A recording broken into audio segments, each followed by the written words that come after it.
Hea Tartuffi sõber, hea filmisõber, aitäh, et oled meiega. Toimub vestlus filmitegijaga, filmiks on Skeemitajad. Mina olen Liisi Rohumäe PÖFFi programmitiimist ja räägimegi kohe filmist, sest meil on otselülitus peaosatäitja ja režissöör Tsena Ristiga. Okay, guys, so we're here to talk about the film Schemers, and we have the writer-director of the film, Dave McIean, with us, and the lead actor, Conor Berry. Welcome, guys. Hi, good to see you. I wish I'd learned Estonian. Yeah, excellent. Good to be here.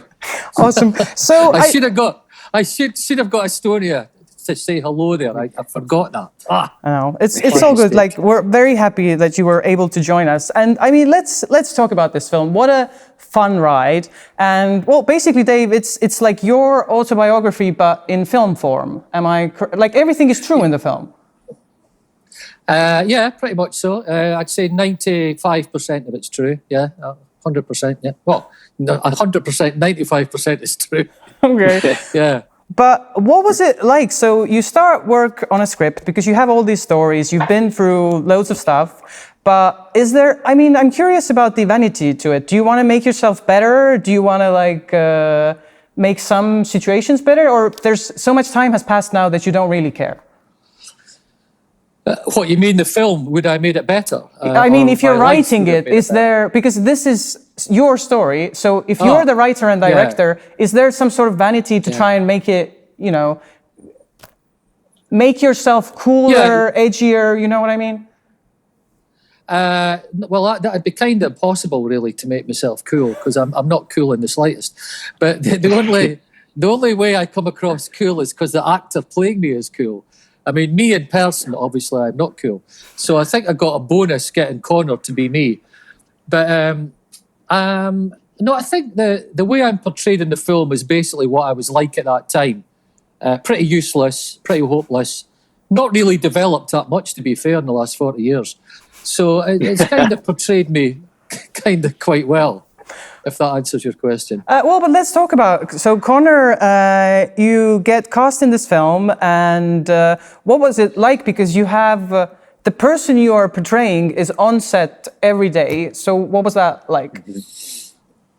It was, to be honest, it was no problem at all. That was the thing I was most worried about, was pleasing Dave or having Dave tell me, you know, like exactly what to do. But there was none of that at all. He just let me work as normal, to be fair. So there was no real pressure. I didn't feel the pressure at all. Okay, but you did get help from like his family, his brother, I believe, to get some. Yeah. I spent a lot of time with Dave's brother Athol. I spent a lot of time with Dave as well. So it was kind of easier to get a handle on the character when you're dealing with the man himself and his brother, because you know they're the ones like sort of pointing you in the right direction. And I had enough time to prepare for it as well, so it wasn't like I was just chucked in at the deep end. It was pretty comfortable. Okay. Well, Dave, if I could come back to you, while writing the script, because you have, you know, your friends and family know you're making this, is there anybody pestering you to get into the film? Like, write me a part as well? Oh, right. Well, actually, no, because I was in Thailand, and the band that I managed, Placebo, weren't really doing much. They weren't touring. So I thought, I'll write a script. So I just went up to Koh Samui, which is an island of Thailand, and I booked into my favourite hotel. And I went there for 10 days and just wrote the script by hand. And then I came back and got it typed up. And so basically that was it. So I wrote the script without anybody else being around me. And I mean, it was really as simple as that, really. And then, of course, other people came to help on the script to supposedly improve it and all that. So I met another 9 or 10 people, and we all sort of got co-writing, and we ended up with the script I wrote originally, which is usually what happens. And it was good to go. And it's just the people that were there at the time. And there was nobody saying, oh, like, can I get a part? Can I be in it? And I did this and I did that. Because nobody really knew I was writing it, you know? But now if we come to the shooting of it, because obviously we can't talk about this film without talking about Dundee. So once you were there on location shooting, were there people wanting to get in the film then? Is there a lot of film production in Dundee? What's that like? Was this for Conor or for me? Just for me, yeah? Yeah, well, yeah. Okay, it was, well, there's not a lot goes on in Dundee as far as films go. Nah. we've got a great actor called Brian Cox. That's what we're kind of known for in the film business. But no, we just filmed it. We had 2 shoots. The first shoot was about 5 weeks. Then we decided we had to redo a lot of things, so we did another reshoot 3 or 4 months later, and it was brilliant. You know, going about Dundee, all the old places I used to go, the old bars, the old clubs, you know, the football ground and all that. And it was a great time, really. Just, you know, seeing a few old friends and meeting up and having a few drinks and having a bit of a laugh. So it was great fun. Well, this is a question for you, Conor. Are you an honorary like Dundean now? I mean, I hope so. I hope they accept me. We'll wait and see how they enjoy the film. If they don't enjoy the film, I'll never return. Well, I do want to ask, because obviously this takes place in the 1980s, and this is about your time as a young man. So how much has actually changed? Are those bars still the same bars? There's still a few bars in it. I think Meny's bar we filmed is exactly the same, never changed at all. The Tay Bridge bar is exactly the same. So the bars that we filmed in are pretty much, you know, they've no changed at all. But obviously the city's changed lots. They've spent £1 billion on the waterfront development, which is quite a lot, you know, £1 billion, which is a lot for Scotland. And they've got loads of more sort of cool bars and restaurants, but it's still got a lot of unemployment. It's got high unemployment, and it's always had high unemployment. And it's still got a lot of drug problems and that. But the people are brilliant. They're hard as nails. They've got a sense of humour. And I love going back to Dundee because although I travel the world, have a great life, and it's brilliant, nothing beats going across that bridge back to Dundee and going up to see Dundee United. Fantastic. Love it. That's awesome. What was the reaction of local people when they saw the film in Dundee? Well, Conor, you were at that premiere, eh? What happened? Yes, so far very positive. We've still not had a proper release in Scotland, so we've just done sort of small screenings with family and friends in Dundee, but it went down really, really well so far. So it's due to come out September 25th over here, and that's when we'll really find out what the people think. You mentioned that you had these 2 different shoots. I think this is a good point to talk about the editing of the film. I mean, Conor, to you as well, what was it like? You do a bit of it and then there's time off and you go back. Was that, as an actor, was that difficult or not at all? To be honest, I was just happy to do a bit more work. But I suppose it was kind of strange because as much as we sort of made some changes to the film, so it was just a case of like slotting in these scenes. Do you know what I mean? And it was kind of difficult to figure out exactly where we were and what we were doing, but the transition was kind of seamless. Like we had a really good editor as well, who sort of cut out the story and made it really clear where we were going to take it. So it's just about trusting these guys and having faith in what you're doing. People are going to get it. If you think too much about it, then you're going to fail. You know what I mean? So just a case of cracking on and not really worrying about it, because at the end of the day, I'm still the same guy. So people will hopefully see the same thing. Hopefully. Dave, do you want to add something about the editing? Because it really gives the movie its sort of this fun, quick vibe. Well, actually, there was 3 shoots. Never mind 2 shoots. I was going to say, there was 3. Oh wow! It was 3 shoots. This is amazing. Like, you know, to do 3 shoots, unbelievable. But such is I was trying to make it as perfect as possible because there was a lot of mistakes on the first shoot, and when we saw the first edit, I nearly jumped off the Tay Bridge because it was that bad. So I said, look, we've got to can this, get rid of that, get rid of her, get rid of him. And we've got to shoot another 12 scenes, write new scenes. So this guy, Khalid Spiewak, who was brilliant, he's the editor. He came to Bangkok and we wrote 12 new scenes in 7 days in the Westin Hotel in Sukhumvit in Bangkok. And then we went back and shot these scenes and they were great. They were fantastic, right? And then just when you think you've got it done, we wanted the Iron Maiden footage to have Iron Maiden in the actual film. So we showed them the film and they thought, the film's great, it's really good, but the way the manager's portrayed isn't right. And I said, oh, okay, what do you want done? We need a new guy to play the manager. We need a new script for him. We need this, we need that, and whatever. So then we reshot that scene. So that was another 2 days. So it was a bit of a, well, if you're going to do it, you've got to make the best of it. You know what I mean? Yeah. Yeah, it's been like a sort of 3-year process from the first shoot to now. It just sort of evolving month by month, little changes here and there. But all for the better. It's all made the film so much better. So. Yeah, I mean, I think that's very impressive. And I should mention that this is your first feature as a writer-director. So yeah, to keep at it and just go back again, I think it's very impressive. Well, it's actually quite funny, and I think Conor will remember this. We had dinner at my house in Broughty Ferry. There was about 20 of us there. And it was during the first shoot, and everybody was having a laugh and whatever, and it's all going great. And I said, look, we might be having a laugh just now, but see if this film's really good, it's going in the bin. And everybody stopped laughing. Remember that, Conor? And they said, how do you mean? I said, if everything is not perfect when I see it, then we're either redoing it or it's getting canned and you're all out and we get a new team. And we pretty much got rid of half the people and shot it again. I know. That was a funny night, that. Remember that? I mean, that will stop a conversation, if you say that. Yeah. I certainly did stop like everybody. I mean, Conor knew the score and a few other people did, but there was a few other people needed a bit of a wake-up call, and some took it and some never. So, but it ended up good in the end, you know. Yeah, no, it's as I say, it's such a fun ride, and we will conclude the first part of our interview right here, and then we will continue in just a bit. Thank you so much, guys, for joining us. Cool. Great, no problem, nice thank one. you. No worries.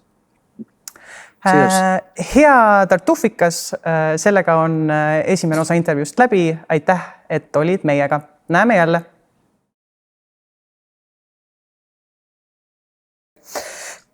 Okay, so Dave, you have extensive background and you're still working in the music business. So for you personally, was putting together the soundtrack the most fun part of making this film? Yeah, it was really, because most of the bands on the soundtrack, I either promoted or I managed or whatever. So it was kind of trying to slip as many of them in as possible. And each track brings back a memory, you know. Some good, some bad. But it was great. And it's actually a good soundtrack. There was a lot of good bands at that time. And it's really got me looking at the loads more of bands that I did round about that time and finding some great new acts for my next film that I'm going to do. But no, that was great fun putting the soundtrack together. But I always forget some, you know. I should have put this in, should have put that in. But it's still good, though. But it was a good part of the film, yeah. I totally agree. I love the soundtrack of this. But also, thanks to the film, you signed like a new artist as well, because Tara Lee, who plays the girlfriend in the film, is also a singer, right? Yeah, she's great. It's funny how I got her for the movie. Have you got time to hear the story? Yeah, it's quite a good story. Right, well, in the original movie, the director had picked somebody else that wasn't really, wouldn't really work, to be honest, like, you know. So we had to get somebody else, and he said, well, you'll never get anybody else at such short notice. So I was in Bangkok, stuck in a traffic jam as usual, and it was on Netflix, and I watched this thing called, well, I can't remember what it was called, but anyhow, Tara was in it with a guy that was in 50 Shades of Grey or something. And I kind of watched this. I thought, who's that blonde girl? She's great, you know? So waited till the end, got her name, sort of Googled it in, got her agent, got him on the phone and flew to London the next day and booked her to play in the movie. And it was just because I was bored, stuck in a traffic jam, that I saw her on the iPad. And then she said she could sing, you know? And I thought, oh, here we go. You know, I could sing. But she can sing, and she's a good singer, and she, you know, so it's great. So double bubble, as we say, you know? Double bubble. Oh, that's awesome. Well, as this was your first film, like I mentioned, and you've put on a lot of shows, concerts. What is easier, in your opinion, making a film or putting on a concert? Well, making a film is easier because you can, although some of the people are obviously difficult to get on with, but like so are bands. But Conor's great, but who shall be made nameless? But when you make a film and it's a balls up, you can go, oh, take 2, take 26, take 100, whatever, like, you know. But when you've got a concert and it goes all wrong, you can't really say to the 20,000 crowd, hang on a minute, settle down, things are going to improve in a minute, trust me. You know, it just goes on, you know. So from that point of view, it's easier making a film because you can always redo it and cut it and change it and that, you know. But if you're putting on a big festival and you've not sold enough tickets and you've lost a couple of $100,000, well, that's it. That's the way it goes, like, you know. Can't do it the next day. Yeah, no, that's very true. Conor, last question to you as well. Is the how familiar were you with the music of that time, with that kind of scene, or not? To be honest, not really. I knew some of the bigger bands, but obviously the bands in the script are a lot more. They're maybe a wee bit more niche and less well known. So when I was reading through the script, obviously I was just on my music app, putting in these bands, and I was hearing these songs for the first time. And it was like timeless, some of them. I thought, I couldn't believe it. I'd never heard them before. And some of them sounded like massive hits as well. But just in case people need to hear them more. So that was a good introduction to that scene, definitely. And Dave, I have one last question for you. There's a throwaway joke. Well, there's many of them. But the one I'm asking about is where you're on the phone with one of the managers trying to get some new bands in. And they offer you U2, this new band. And you're like, no, I haven't heard of them. I don't want them. Did that really happen? Well, what actually happened, and in the way we shot it at first, it was a different band. But because we had to, do the reshoots, it was all about the continuity. We couldn't use the band that I'd mentioned initially because it was mentioned earlier or something. It was really annoying. But what actually happened was I have been offered U2 as well, but this guy phoned me up from Edinburgh, George Duffin, and he said, Dave, I've got this new band, First of all, he said, I've got the Ramones. I went, oh, the Ramones, okay, I'm not really sure about that. But he said, I've got this new girl singer. She's going to be fantastic, going to be huge. I says, what's her name? He goes, Blondie. I went, never heard of her. And that was that. So that was the one that was true. But we had to change it to U2 because of the continuity thing. And then Blondie, of course, that year had Parallel Lines and sold about 20 million albums or something. So that's a true story, but there you go. Wow. Well, I'm sure you have more stories than we ever have time for, but thank you guys so much for joining us. Thank you for the film. It's such a fun ride. And yeah. Can I say one thing? Thank you of course. very Very much. important. Yes. Right. Well, I looked at that festival on the website, Tartuff Festival, and I looked to set up the screen in that square we ever had. It looks awesome. It looks absolutely brilliant, you know. And I don't know if we'll be on that big screen in the square, but if we are, it'll be fantastic. Yes, you I wish are. you could fly over. I honestly wish you could be there because Placebo played in Astoria, and they say it's one of the best places they've been to. They absolutely loved it. But I looked at the thing on the website and looked at the picture and thought, wow, it'd be great to just go there. But because of that quarantine rubbish, you can't go any place, you know. Anyway, I just wanted to say that, okay? Yeah, no, just to assure you that it is playing on that square on the big screen, and we'll hope to have you sometime in the future because you are making other films. This isn't your first and last. No, I've got another 5 in the pipeline, all good to go, rocking. Awesome. Well, thank you guys so much. All the best. Okay, that Thank was you great. very Lovely. much. Thank Cheers. you so much. Bye, cheers. Bye. Aitäh meiega liitumast ja näeme Tartuffil.